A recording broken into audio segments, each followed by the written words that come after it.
कि अल्लाह तूने मुझे ज़िंदा रखा है, तेरा शुक्र है, तमाम तारीफ़ तेरे लिए है, वरना तू चाहता मुझे मार देता और मुझे मौत आ जाती बग़ैर तौबा के। तो तूने मुझे एक और दिन दे दिया इस्तिग़फ़ार करने के लिए कि दूसरों को माफ़ करने से अल्लाह ताला आपको ग़िना देता है, रिचनेस ऑफ द हार्ट देता है, आपको इंडिपेंडेंट करता है। आपने बच्चों को ये सिखाना है कि अल्लाह ताला का अदब भी है बहुत ज़्यादा, अल्लाह से मोहब्बत भी है और अल्लाह रब्बुल आलमीन का फ़ियर भी है कि अपने बच्चों का अकीदा स्ट्रॉन्ग बनाएं बचपन से, ताकि आगे जाके उन्हें कोई लॉस आए, ठोकर मिले, रिग्रेट आए तो उनका अकीदा स्ट्रॉन्ग। अगर आप सिर्फ एक ही चीज़ सिखा देंगे कि नहीं अल्लाह is only loving loving loving, अल्लाह सिर्फ मोस्ट लविंग है, तो फिर बच्चा हो सकता है वो कैजुअल ले कि अल्लाह तो इतना लविंग है, हर चीज़ को लेट गो कर दे। तो बच्चे को सिखाना है हॉरोस्कोप्स पे बिलीव क्यों नहीं करना, ठीक है, सब अल्लाह की तरफ से होता है। सितारों का क्या रोल है हमारी लाइफ, सितारे क्या करते हैं। मोमिन पे जब गम आता है या बहुत डिप्रेशन आती है तो उसकी जड़ नहीं हिलती, उसके पत्ते झड़ जाएंगे। मैक्सिमम क्या होगा, फ्रूट गिर जाएंगे, कुछ पत्ते झड़ जाएंगे, ऐसे दरख्त। वो जो शेख थे स्कॉलर, उन्होंने एक स्टोरी सुनाई एक औरत की। उन्होंने कहा कि हमें एक सिस्टर ने खुद स्टोरी सुनाई अपनी कि उनको औलाद नहीं हो रही थी, तो 10 साल हो गए औलाद नहीं हुई। तो उसके बाद डॉक्टर्स वगैरह ने उन्हें बता दिया कि आप औलाद के काबिल नहीं। कुछ ऐसे इश्यूज होते हैं अल्लाह की तरफ से कि वो औलाद हो ही नहीं सकती, कभी मर्द में होते हैं, कभी औरत में होते हैं, किसी में भी हो सकते हैं, ठीक है। तो उन्होंने बता दिया कि आप औलाद के काबिल है नहीं है, इम्पॉसिबल केस है। तो बहुत डिप्रेशन में गई और दूसरी डिप्रेशन ये थी कि अब मियाँ आगे शादी करेगा, ये बड़ा मुश्किल होता है औरत के लिए, औरत के शूज़ में आके सोचा जाए तो। और ऐसा ही हुआ, मियाँ ने कहा कि मुझे तो नस्ल बढ़ानी है अपनी, ठीक है, तो उसने आगे शादी कर ली और उनके साथ भी थी शादी। तो वो और डबल डिप्रेशन में गई, एक तो ये कि औलाद नहीं है मेरी, दूसरा ये कि वो मियाँ भी उसकी तवज्जो अब दूसरी वाइफ की तरफ होगी, औलाद भी हो गई वहाँ से। तो उन्होंने क्या किया, उन्होंने कुरान के साथ बिज़ी किया अपने आप को, खुद बताते।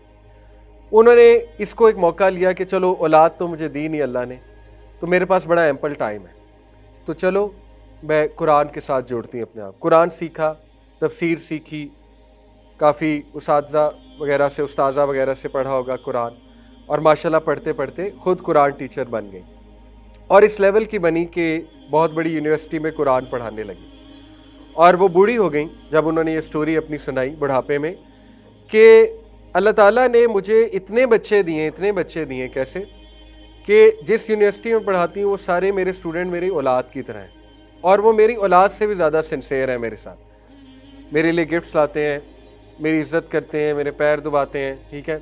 अल्लाह ने मुझे औलाद की कमी वहाँ से पूरी कर दी, मेरी जो स्टूडेंट्स हैं वो मेरी औलाद हैं।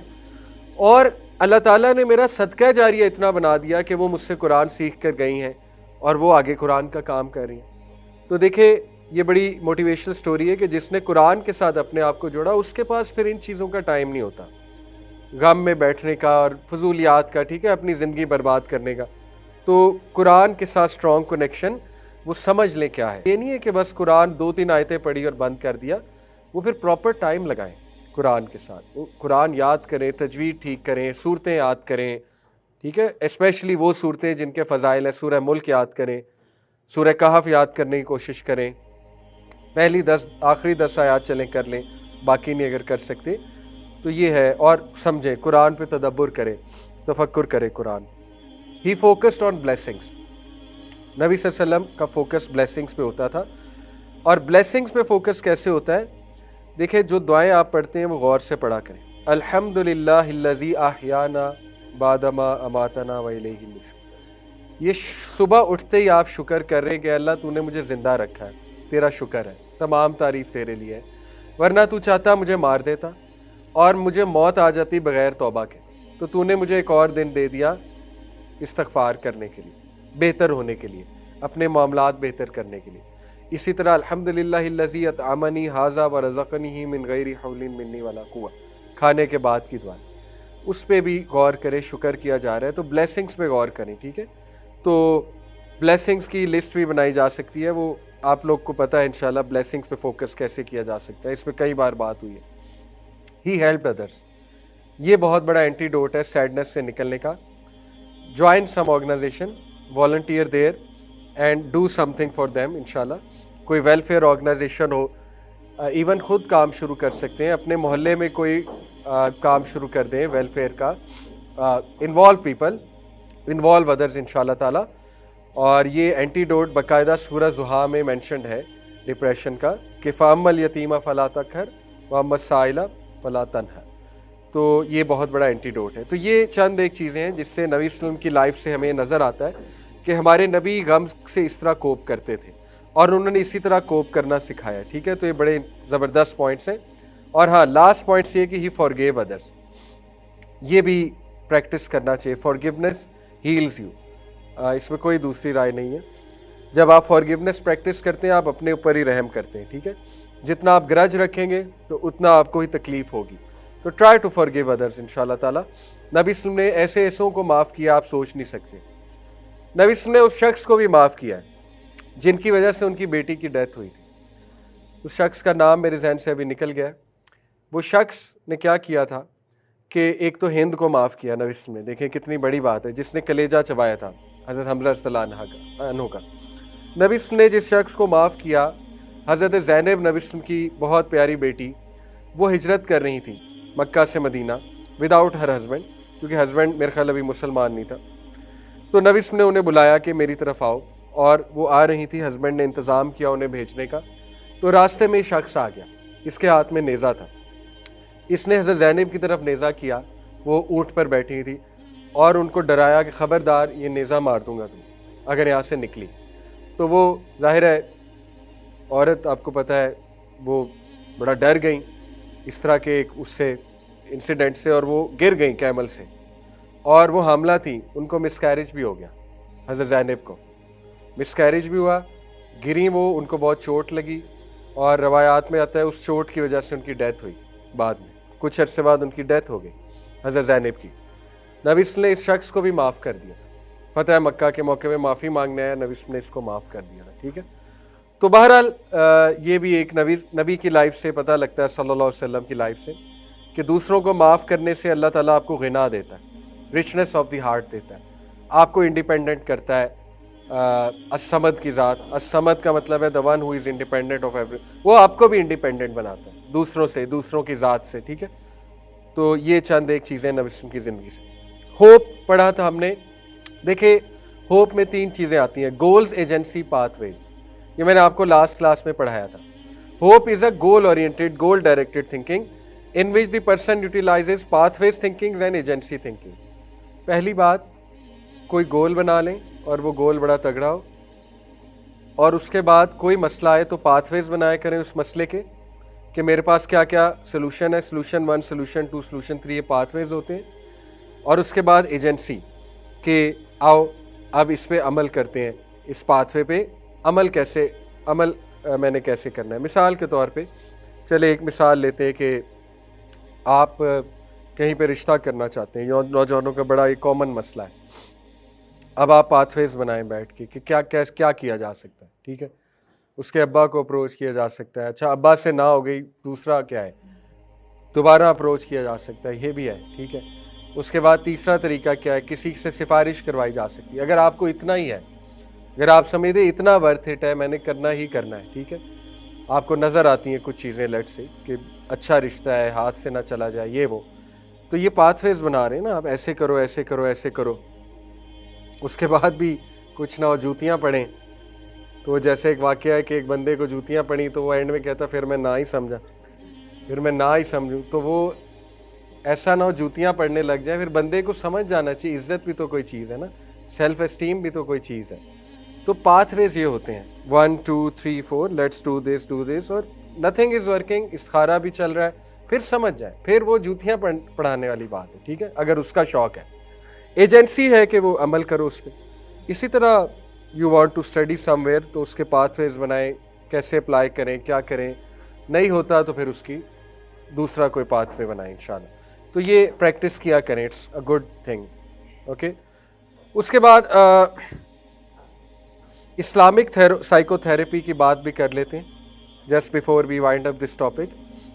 ये जो इस्लामिक साइकोलॉजिस्ट होते हैं, वो ये चंद एक चीज़ें बताते हैं किसी को काउंसल करने के हवाले से, या ख़ुद आप अपने आप को काउंसल कर सकते हैं इस तरह से साइकोलॉजी से मैंने आपको लास्ट क्लास में आपको याद होगा बताया था 4 जो पर्सपेक्टिव हैं, ह्यूमनिस्टिक, साइकोडायनेमिक और कॉग्निटिव और चौथा कौन सा था, बिहेवियरिस्ट। वो आई होप आपको याद होंगे। बिहेवियरिस्ट स्कूल ऑफ थॉट ये है कि अपने एनवायरनमेंट को चेंज करें, ठीक है, ताकि आपका एनवायरनमेंट मूड को बहुत अफेक्ट करता है। इसी तरह साइकोडायनेमिक है कि अपने ट्रॉमास को हील करें, try to heal your traumas इंशाल्लाह, आस्क अल्लाह to heal you, childhood traumas whatever, यानी डीप जाए। इसी तरह कॉग्निटिव था, सोच को बदलें। चौथा जो था ह्यूमनिस्टिक, वो है कि विल पावर और अपने सेल्फ एस्टीम और कॉन्फिडेंस को जगाएं। तो ये अब इस्लामिक साइकोलॉजी क्या कहती है? सबसे पहले स्ट्रॉन्ग अकीदा, belief system and value system, जिसको जापानीज में इकिगाई भी कहते हैं, कि लिविंग विद अ पर्पस। देखिए, अपने बच्चों का अकीदा स्ट्रॉन्ग बनाएं बचपन से, ताकि आगे जाके उन्हें कोई लॉस आए, ठोकर मिले, रिग्रेट आए, तो उनका अकीदा स्ट्रॉन्ग अकीदा में मोटी मोटी क्या चीज़ें आती हैं? सबसे पहले अल्लाह का तगड़ा तारुफ, ठीक है, अल्लाह कौन है, अल्लाह ताला जो है वो, देखिए ये ट्रेनिंग बचपन से होती है। आपने बच्चों को ये सिखाना है कि अल्लाह ताला का अदब भी है बहुत ज़्यादा, अल्लाह से मोहब्बत भी है, और अल्लाह रब्बुल आलमीन का फियर भी है। ये तीनों चीज़ें सिखानी, ठीक है।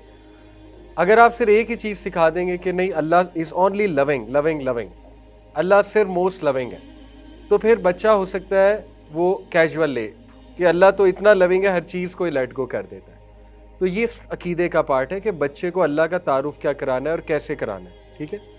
इसी तरह स्ट्रॉन्ग अकीदा में ये चीज़ आती है कि अम्बिया का क्या अकीदा था अल्लाह के बारे में और लाइफ के बारे में, वो उसमें आता है। तकदीर पर ईमान ये आता है स्ट्रॉन्ग अकीदा में, और लिविंग विद अ पर्पस ये स्ट्रॉन्ग अकीदा में आता है। तो अकीदा जो है वो किस तरह पढ़ा जा सकता है? एक तो कुरान अकीदा सिखाता है आपको, दूसरा अकीदा में ईमानियात है, मोटे मोटा अकीदा तो यही है ना, आमनतु बिल्लाहि व मलाइकतिही व कुतुबिही व रुसुली, रोज़े आखिरत पर ईमान, नबियों पर ईमान, एंजल्स पर ईमान, ये अकीदा है मोटा मोटा, अल्लाह पर ईमान। लेकिन अकीदा में यू अंडरस्टैंड फिर गलत अकायद की पहचान भी बच्चे को देनी है, जैसे हॉरोस्कोप्स पे बिलीव, तो बच्चे को सिखाना है हॉरोस्कोप्स पे बिलीव क्यों नहीं करना, ठीक है, सब अल्लाह की तरफ से होता है। सितारों का क्या रोल है हमारी लाइफ, सितारे क्या करते हैं, ठीक है। इसी तरह बच्चे को तारुफ कराना है जिन्नात, ये भी अकीदे का पार्ट। बच्चे के गलत अकायद ना होना कि मतलब वो इंडियन मूवीज़ देख देख के बदरू का, आत्मा का कॉन्सेप्ट ना आ जाए, हॉरर मूवीज़ देख देख के बच्चा जिन्नों से बहुत ज़्यादा ना डरने लगे, ठीक है। तो उसको क्लैरिटी होनी चाहिए इस बारे में। हेलोवीन का बच्चा ना कायल हो, ये भी तो अकीदे का ही पार्ट है ना। तो मॉडर्न जो मसाइल है अकीदे को लेके ज़रा उनको एड्रेस करना। देखिए, अकीदा ही असल में बंदे को स्ट्रेंथ देता है at the end of the day, strong अकीदा। इसीलिए अल्लाह ताला ने बड़ी खूबसूरत आया आपके सामने रखता हूँ, औज़ु बिल्लाहि मिनश्शैतानिर रजीम, अलम तरा कैफ़ा ज़रबल्लाहु मसलन कलिमतन तय्यिबतन कशजरतिन तय्यिबतिन अस्लुहा साबितुन व फ़रउहा फ़िस्समा। Have you not considered how अल्लाह presents an example, making a good word like a good tree whose root is firmly fixed and its branches reach high in the sky। असल में यहाँ इन्होंने ट्रांसलेशन कर दिया गुड वर्ड, लेकिन कलिमा तय्यबा आपको पता है क्या है? ला इलाहा इल्लल्लाह। कलिमा तय्यबा इज ला इलाहा इल्लल्लाह, ठीक है।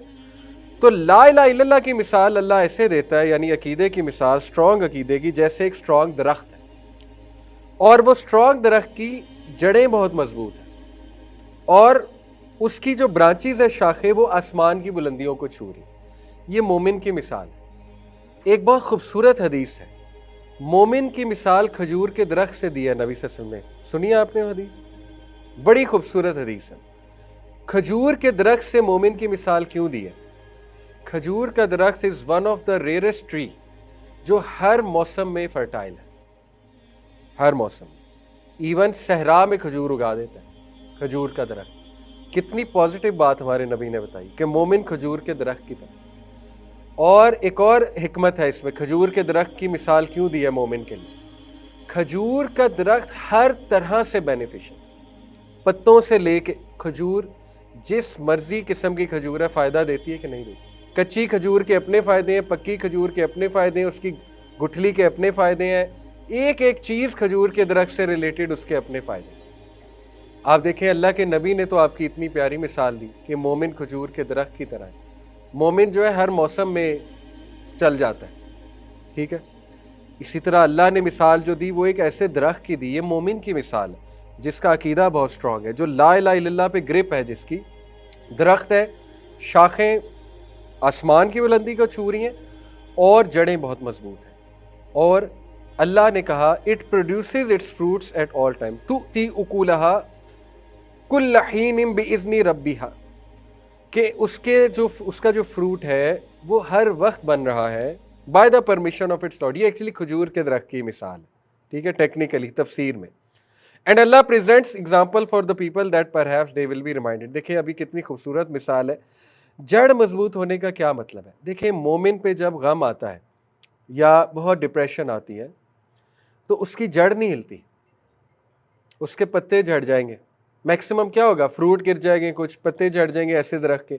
आप सोचिए एक दरख्त है बहुत स्ट्रांग, तूफान आता है बहुत ज़्यादा, मैक्सिमम यही है ना कि उसके पत्ते गिर जाएंगे, उसका कोई एक आधा तना हिल जाएगा, एक आधी शाख टूट जाएगी, ठीक है, लेकिन उसकी जड़ इतनी मजबूत है अपनी जगह से नहीं हिलेगा। तो दिस इज़ व्हाट अकीदा डज टू यू, स्ट्रॉन्ग अकीदा, तकदीर पर बहुत स्ट्रॉन्ग अकीदा, ठीक है। तो ये मिसाल याद रखें। और ये तरबियत के हवाले से बहुत खूबसूरत आया है कि बच्चों की तरबियत जो है वो सुभान अल्लाह, आप देखें इस हवाले से। तो एक तो अकीदा, ठीक है। नंबर 2 रिलेटेबिलिटी, बहुत खूबसूरत बात है। रिलेटेबिलिटी जो है ये हमारे दीन ने इतनी क्रिएट की है। कुरान में जितनी स्टोरीज़ है वो रिलेटेबिलिटी के लिए ही तो है ना।